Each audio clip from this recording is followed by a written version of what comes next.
La nostra azione è di far scoprire i giochi di muro ai sitieli e attraverso diciamo, la sua pratica di mettere in valore la nostra cultura, le nostre tradizioni e soprattutto la nostra lingua. Il principio del yoga diciamo, è assai semplice. Basta trovare l'addizione di due mani, della sua mano e della mano dell'avversario, dirci a radio.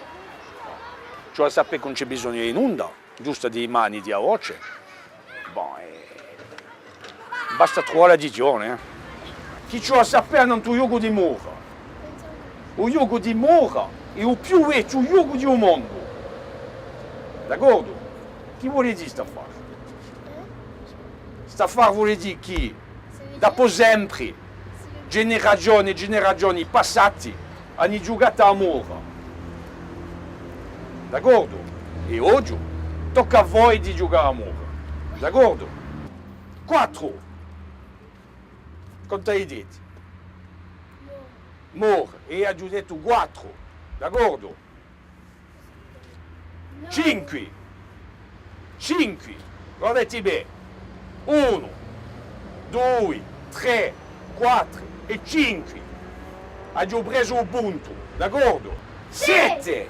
6. Quanto ha domandato lui? 6. D'accordo? Mostri tu diti. Contiamo insieme. 1, 2, 3, 4, 5 e 6. D'accordo? Ha preso un punto. 2, 8, 80. 8. D'accordo? Guardate. 5, 6, 7, 8. D'accordo?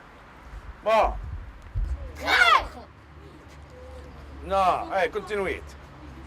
6, No. 7, 8. D'accordo? Giù. 8, No, 2 un po' in mica, con 3 un po' in mica domanda 2, Dai. 9,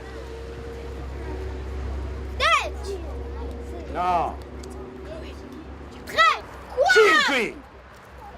5. 4. Anch'io, 2. Chi sono 2?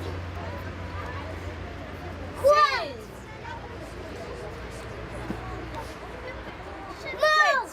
9, Ora di nuovo.